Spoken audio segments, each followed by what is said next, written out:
Good morning, Nomies. Hey there. We have had a really relaxing couple of days.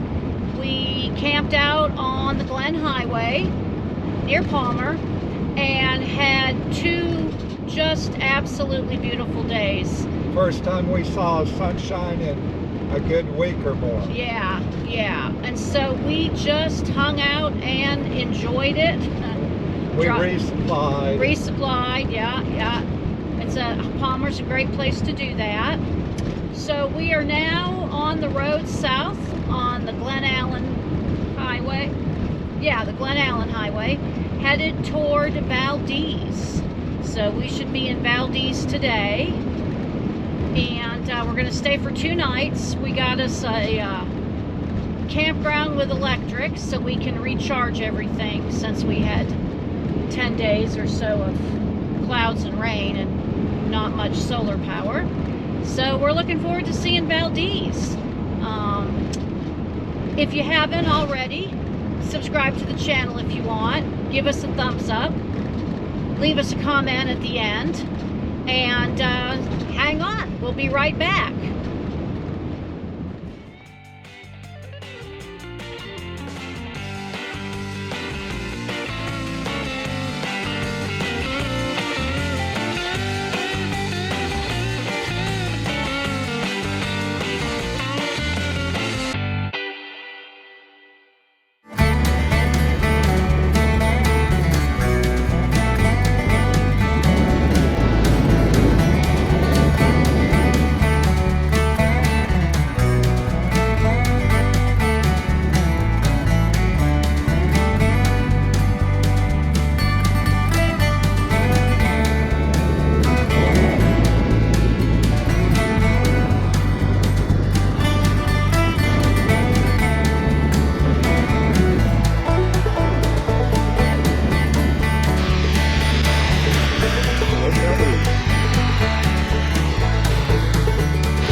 Okay, we're in Valdez, Alaska. Woohoo!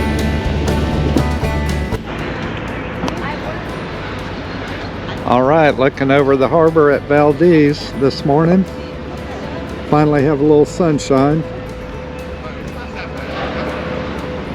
People getting ready to go out on a tour.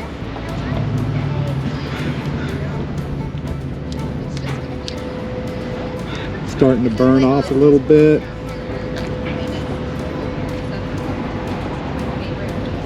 It's a beautiful morning.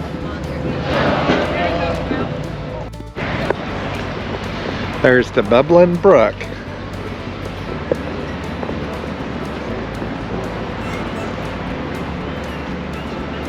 That black and white tour boat right there is the Lulu Bell.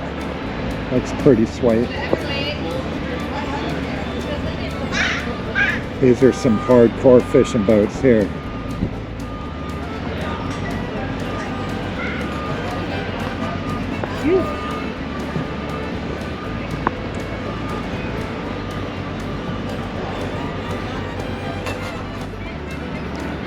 Bunch of kayaks down here lined up for the kayak tours.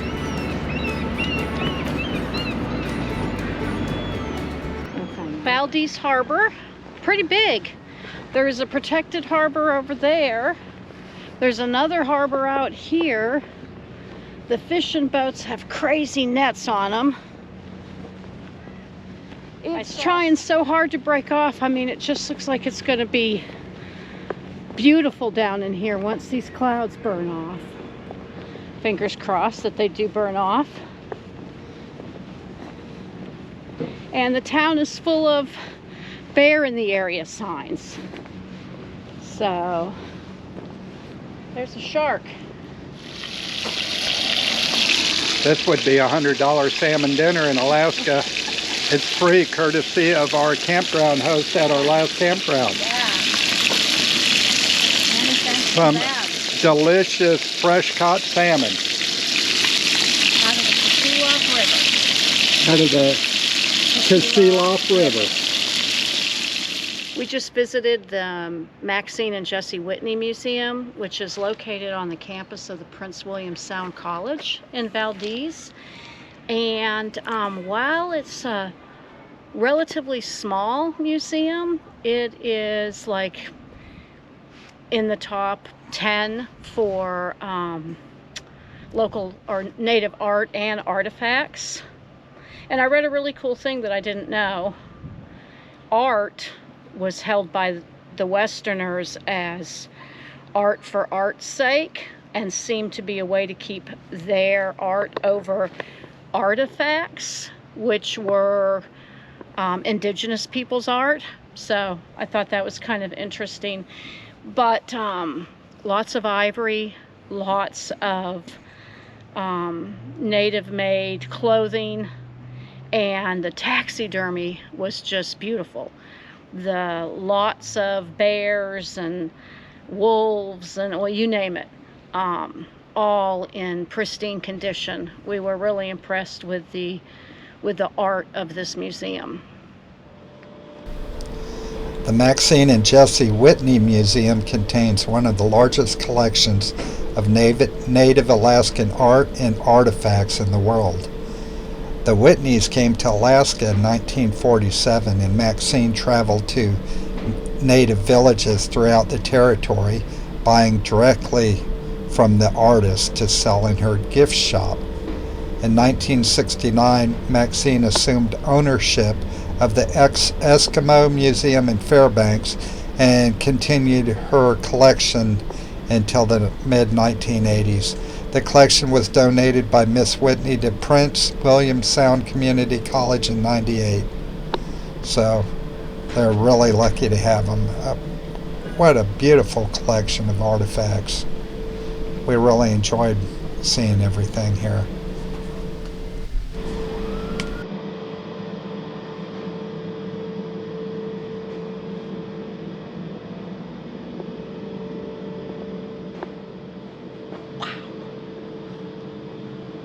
And a mountain goat above you. Oh yeah. Huge. And a muskox.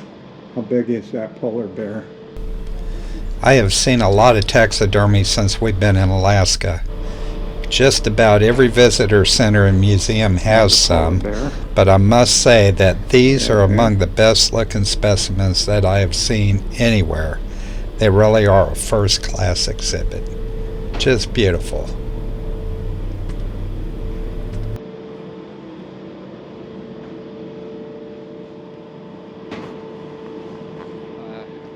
I would also add that Valdez is an entirely walkable town. Very easy to get around. We're at a campground right next to the harbor, so it's very convenient. And we've just been walking everywhere we need to go. So besides that, the views are beautiful. Burning off a little bit. This is the Valdez Historical Museum and Archive. Quite a cool little museum in this town.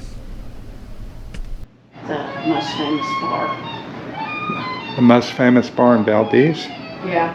Well, the local gathering The place. Penzon Bar. And it closed the day The earthquake. of the earthquake. Did it That was it. permanently close? Good Friday, March 27th, and never reopened. Yeah. So this copper plating right here was where during Prohibition the bar couldn't sell alcohol anymore, so they drilled holes for it to be a soda fountain. And then when Prohibition was over, they covered it up with this sheet of copper, and that was the end of the soda fountain in the bar in the Penzon. Section in here about the earthquake and about oil, Valdez. And then I particularly liked the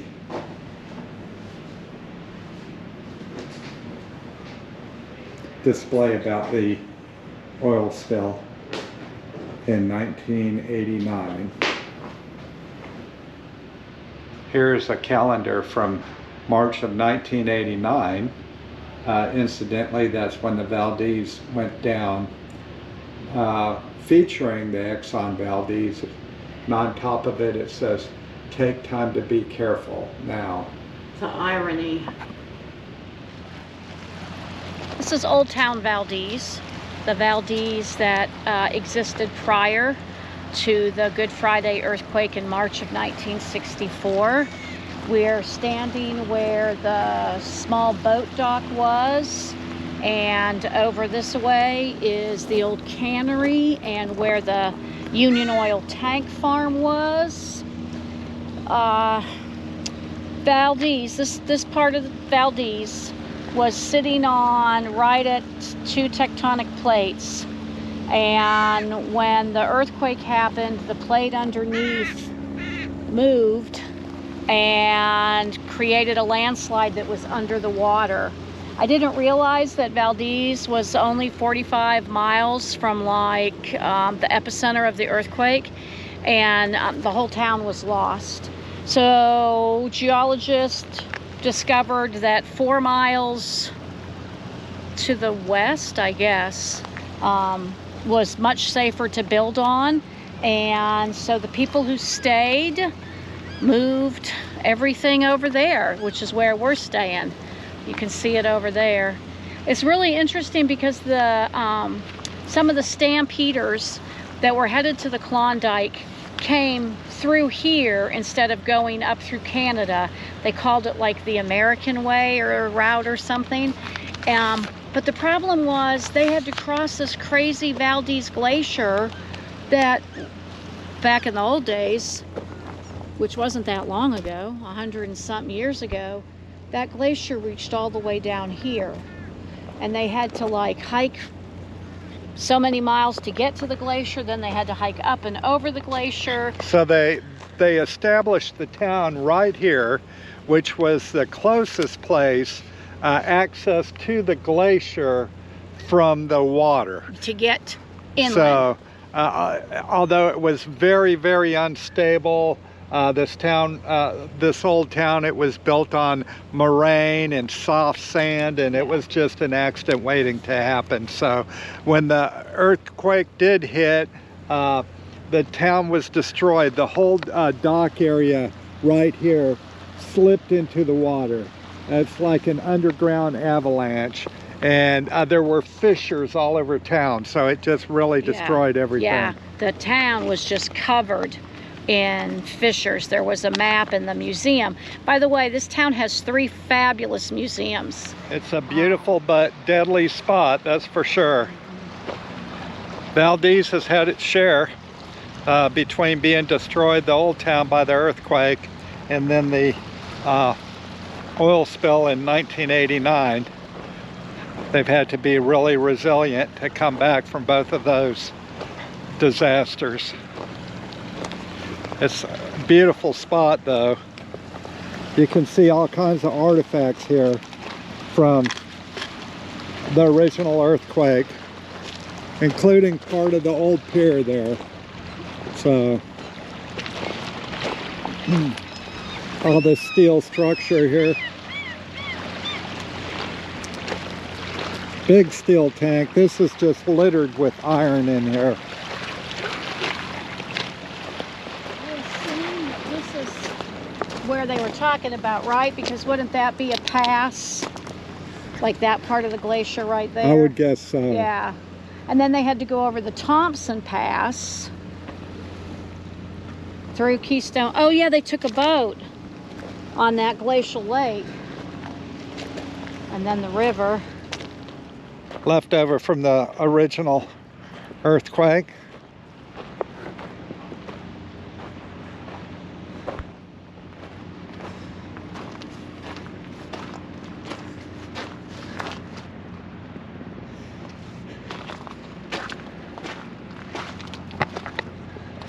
Just been sitting out here in Ruston for 60 years. All right, friends. We're going to end this one right here. we hope that you've enjoyed our trip to Valdez. It sure is beautiful. It is gorgeous. We've really enjoyed it. Yeah. Especially today, now that the sun has come out. It's just spectacular. But anyway, we appreciate you for watching. If you like it, give us a thumbs up. If you haven't subscribed, please do that. And we will See you next time. fare Fare thee thee well, Nomies. fare thee well. Let's do that again. Okay. And we will see you next time. Fare thee well, Nomies. Fare thee well.